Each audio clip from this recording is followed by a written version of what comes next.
2 Pokédex updates to report this time. We'll have to scroll down a bit, but once we get there, right here.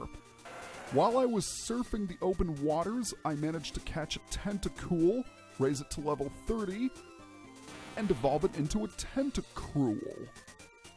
So that brings my total to 116 out of 150. We're getting there. We are getting there. But for now, what's happening, guys? My name is Adam, aka Speedy Spectrum, and welcome back to Let's Play and Dub Pokemon Fire Red. In the last episode, we defeated Sabrina, the Saffron City gym leader, and earned ourselves a Marsh badge. 6 badges down and 2 to go. But we won't be challenging the next gym in this video. Instead, we're going to explore this dark and mysterious cave. But before I get too carried away, please be sure to leave a like or comment below, hit that big red subscribe button, and subscribe to my channel. Every one of those helps. Okay? Okay, let us enter the Seafoam Islands. As you can see, there is ice everywhere. Before we get too carried away, I want to show off a few things that I put in the bag. First of all, I need to scroll down because I want to put up a max repel for obvious reasons. Also, I spent the kitchen sink on Ultra Balls. Trust me, I'm going to need all 65 of them. Because there is a particular Pokemon waiting for us in the deepest, darkest regions of the cave. Speaking of which, let's talk about the different Pokemon we can encounter here. Starting with Golbat. Number 42 in the Pokédex, Golbat is a poison and flying type. It is the evolved form of Zubat, and it's really, really fast and can learn some interesting moves, including Confuse Ray and Haze. And it can also learn Toxic through TM. But it does have a lot of weaknesses and can't take very many hits.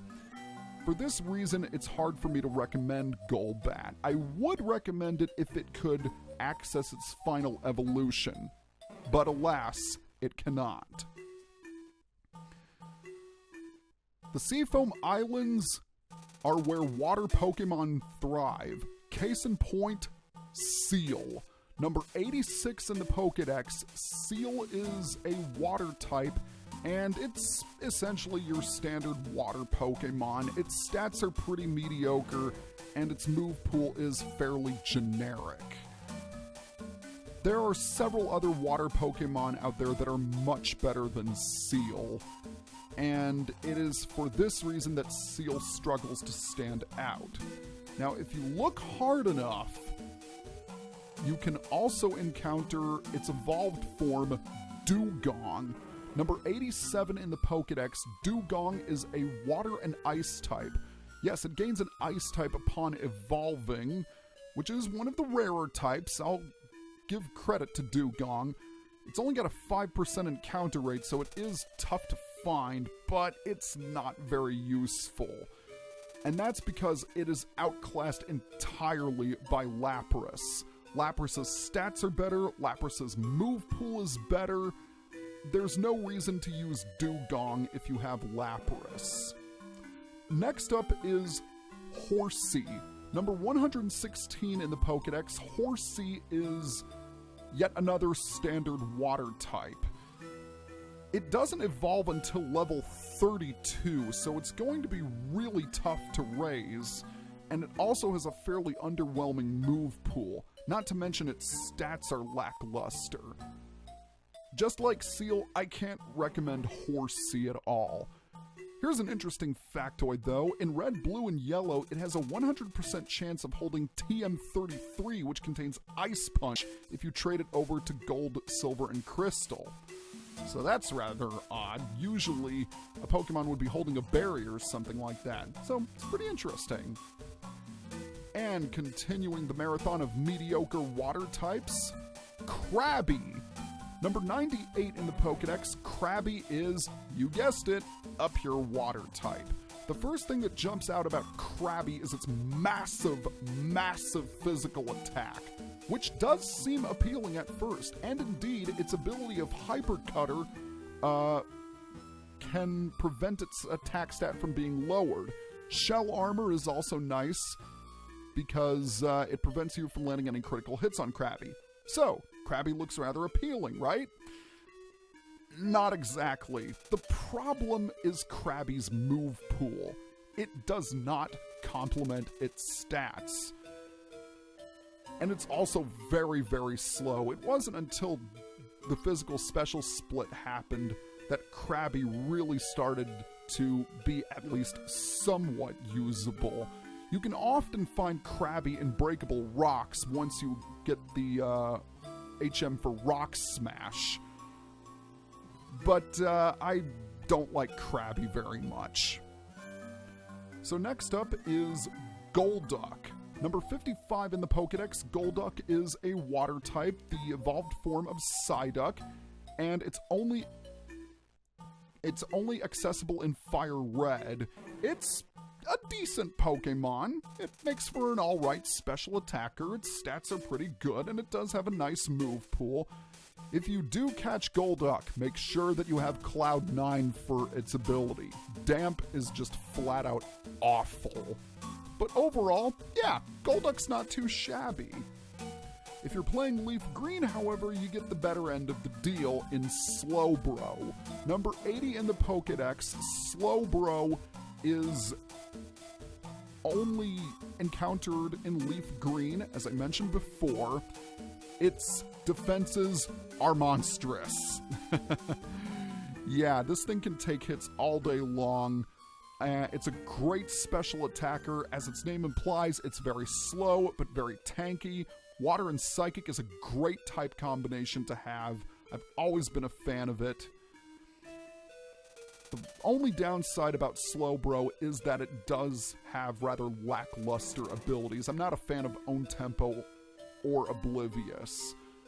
It does have an alternate evolution, which is, again, inaccessible until post-game. Alright, that is it. Now, there's one other Pokemon that we can encounter while we're here. And if you've ever played this game, or Red, Blue, and Yellow, then you know exactly what I'm talking about, and you will also know why I have so many Ultra Balls. I should also mention this area is completely optional.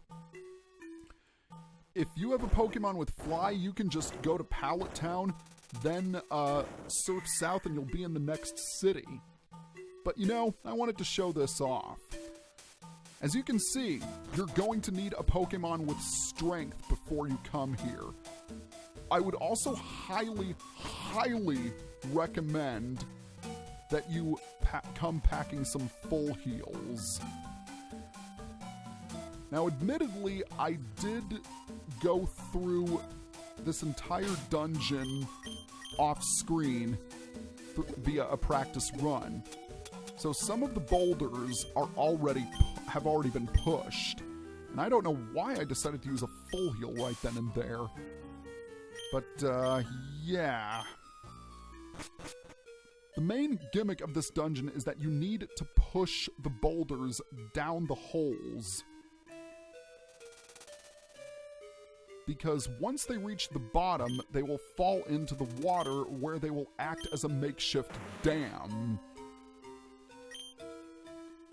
We will demonstrate this once we go to the lowest floor. And as you can see, we're still not there. Now, admittedly, I think if we go up here, yes, we can grab an item. This is a water stone. Rather helpful if you still need to evolve any of your Pokemon through stones. Truth be told, I don't know this area as well, so I might end up wandering aimlessly around. sometimes you can fall down the holes in order to reach your destination. So I'm going to push this rock down, and there should be a ladder up here. Yes. People can often get lost in the Seafoam Islands because of navigation. Because the way it works is you push a boulder, you go downstairs, you push a boulder, then you have to go back up the same ladder again, explore the floor that you were just in previously, and look for another angle because you need to push the other boulder down. And as I said before, I don't know this dungeon off the top of my head immediately. But I believe, yes, I am in the right place. I just had to confirm that. Okay, right here, there is a current. This is why you need to push the boulders down, because once they're down here, it will create a makeshift dam, and that will let us safely cross to the other side. Because if we try to surf, we can see that the current is much too fast. Now down here, we have some boulders. There are supposed to be 4 here, but I pushed the 2 boulders that I needed to push down the holes already, once again, because I did a practice run of the dungeon. So there's a boulder right up here in this neck of the woods, and you need to push it down the holes, as well as the other boulder, and yeah, you get it. So once you do push the boulders down, we can see that they block the current. Alright, we are in the deepest area of Seafoam Islands. I want to take this time to check my team to see if it's how I want it in terms of arrangement. I think this is about as good as I'm going to get it. Alright, deep breath. When you are ready, swim up to this island, and as you can see, there is something waiting for us. I would highly recommend you save your game. Usually I don't save my game while I'm recording, but I'm going to make an exception, because I want to be absolutely sure that I am ready for this. In fact, I think I'm going to take a refreshing pause. Okay, I think I am ready. Here we go.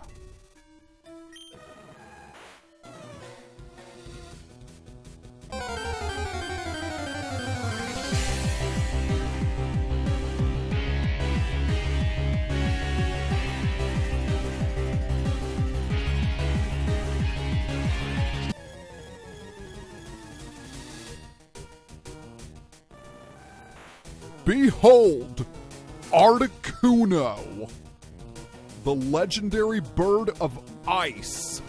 Number 144 in the Pokédex. Articuno is an ice and flying type. A rather unique combination, but sadly it hinders Articuno more than it helps it because it's got a ton of weaknesses. Not the least of which being a crippling quad weakness to rock attacks. However, being a legendary Pokemon, Articuno's stats are excellent all around. But its strengths lie in its defenses, and I find that really odd, especially considering Ice is the worst type defensively speaking. Back in the days of Red, Blue, and Yellow, when special attack and special defense were one stat, and Blizzard having 100% accuracy, Articuno was far stronger. It's definitely lost some of its luster since then, but that by no means makes Articuno a terrible Pokemon. Far from it, in fact. It's got an excellent move pool. And it's pretty fearsome with Ice Beam. and it can also learn some water attacks to compensate for its rock weakness. Alright. Articuno is at level 50, higher than any Pokemon we have encountered thus far.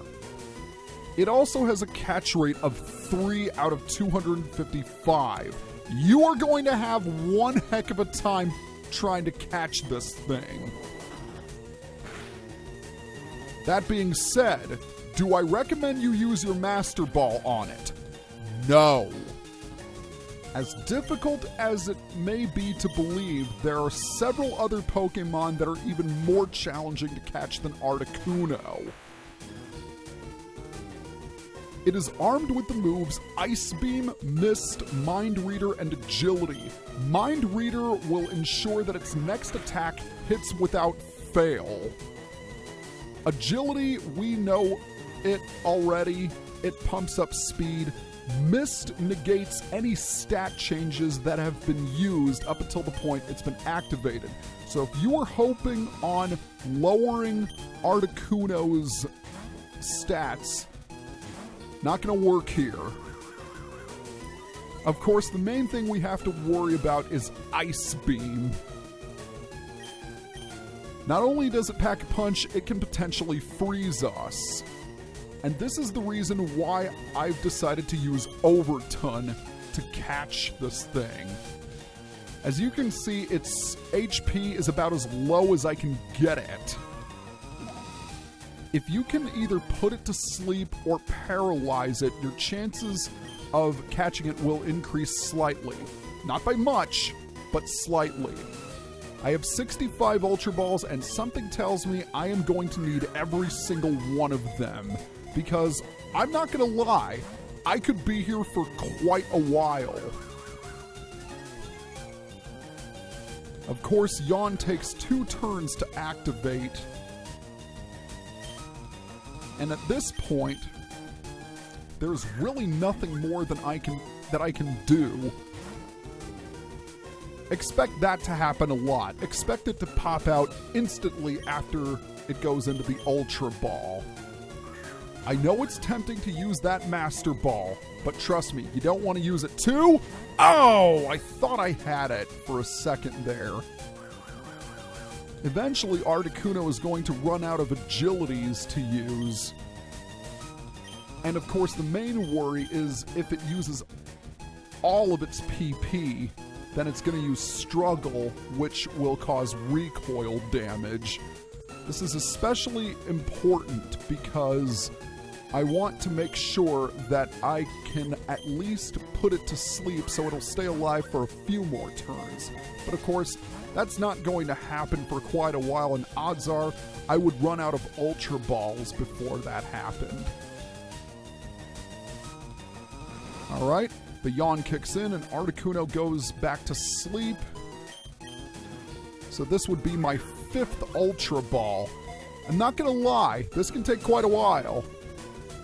It's not an easy task by any stretch of the imagination.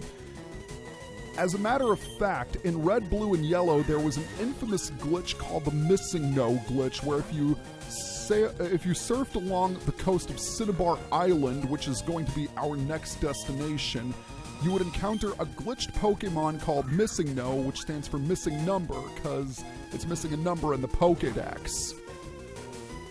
If you ran away from it, the 9th item in your item slot would be multiplied. This was often used to multiply your Master Balls so you could, of course, catch any Pokemon without fail. 2, 3, oh! So close! I had that! I'm sorry, but I had that! That was my 8th Ultra Ball. That would have been very good by legendary standards. 1? Ah, jeez. If this goes on for too long, there is a chance that I might have to cut the footage. The good news is that Articuno's Ice Beam doesn't deal much damage to Overton due to its mammoth special defense. And even then, it's deciding not to use Ice Beam for some reason, and I find that rather surprising. Ah, jeez. Well, it's not like I expected anything else to happen. Okay, here comes the Ice Beam. Oh, critical hit. Ugh. Not what I wanted. The good news is that leftovers will restore some HP. The bad news is that Ice Beam inflicts more damage than the amount of HP that leftovers can restore. Right now, I am just in a war of attrition with this Articuno. And as I mentioned before, this is the only chance you get to capture it. So make sure you stock up on those Ultra Balls, because if you cause it to faint by mistake, it's gone. No questions asked. Also, you will notice that the battle theme is in a slightly different pitch. That's because this is indeed a special Pokemon. It is the first legendary Pokemon we have encountered, after all. 1, 2, 3, yeah! That's what I'm talking about! Oh! Nice! How many Ultra Balls did that take, I wonder? We can check later. Articuno, the freeze Pokemon, one of the legendary bird Pokemon. With its long tail trailing behind, its flying form is magnificent. Not as magnificent as the feeling that I get when I capture it.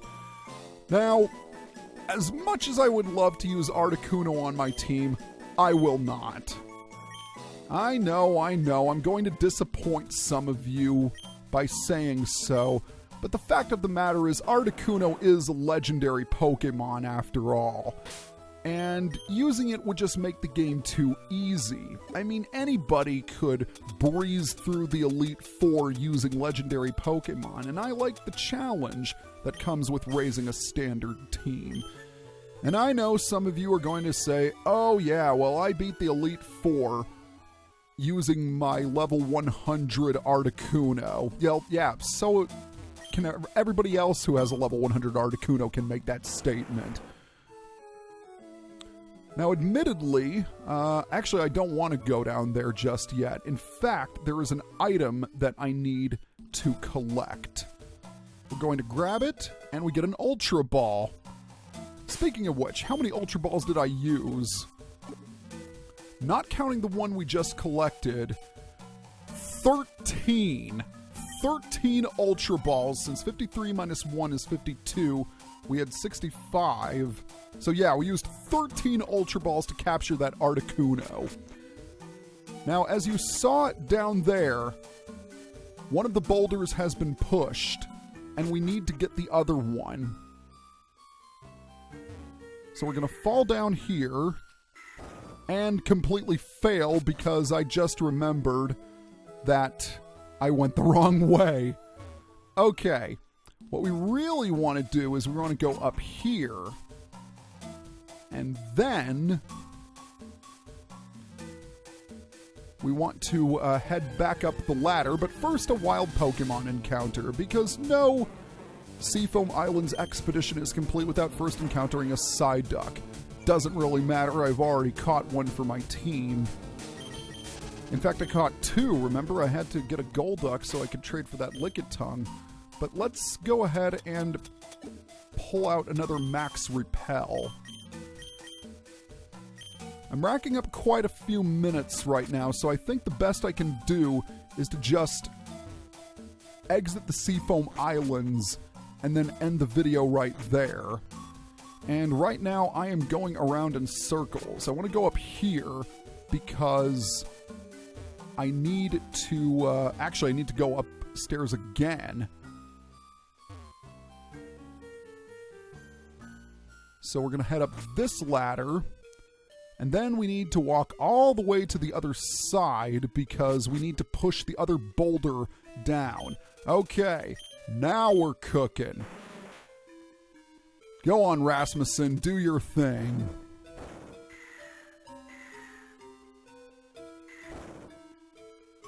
Believe it or not, I have seen many a playthrough where certain LPers catch Articuno in a Pokeball, and I have no idea how they do it. I had one Great Ball. I could have thrown it for laughs. But, yeah. I'm not skilled enough to do it. Since both of these boulders are blocking the water, we can safely surf. And I just wonder if there are any hidden items. I guess it couldn't hurt to use the item finder.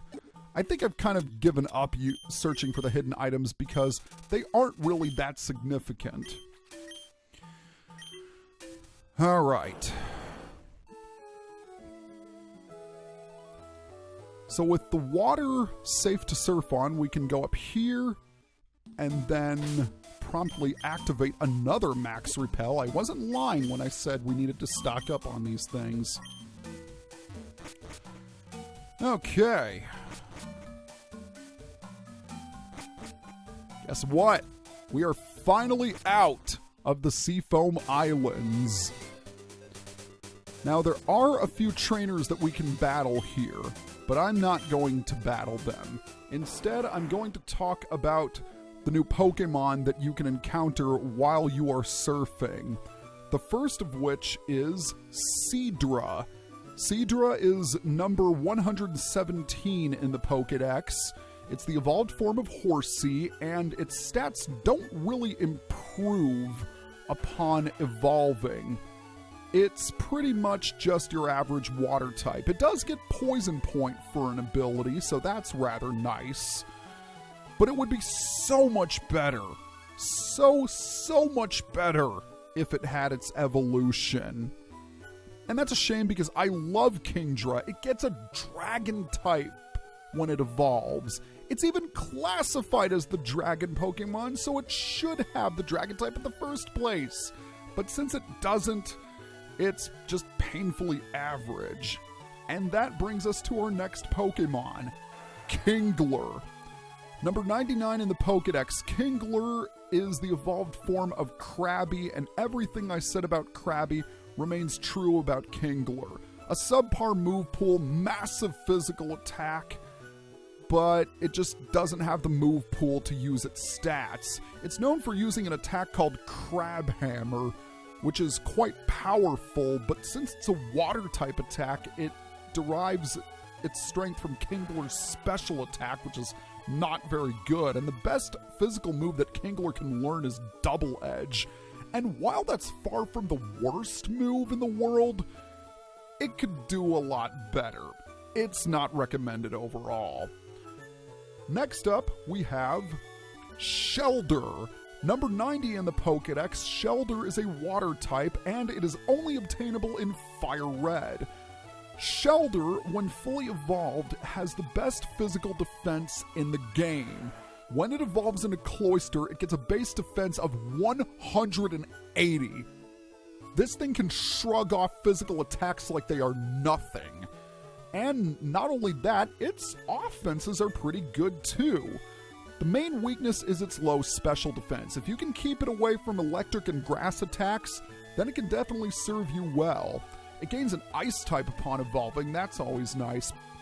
But as good as Shelder and Cloyster are, they got a lot better in Generation 5 when they received Shell Smash, which is arguably one of the best stat boost moves in the entire franchise.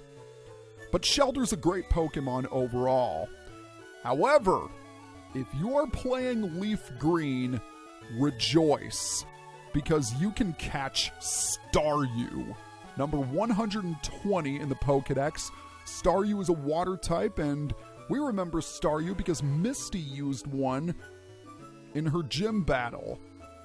Now we get the chance to catch one for ourselves, and it is amazing. Staryu has excellent stats, and it's got a fantastic move pool when it's fully evolved. Not only that, when it does evolve into Starmie through use of a Water Stone, it gets a Psychic type. Water and Psychic are two of the best offensive types in the game. I've mentioned it before. It also has two excellent abilities. Well, actually, one of them is excellent. I take it back. Illuminate sucks. Natural Cure is really, really good. Starmie is one of those Pokemon that has been consistently strong throughout every game in the series, and it's just a phenomenal Pokemon with a great move pool, excellent offensive prowess. If you don't have a Water-type Pokemon, well then how the heck did you get here in the first place? But if you're looking for a solid Water-type, you're definitely going to find it in Starmie. Alright, that is it as far as bios are concerned. And check it out, we've made it to our next destination, Cinnabar Island. We're going to explore it in the next video. See you guys next time.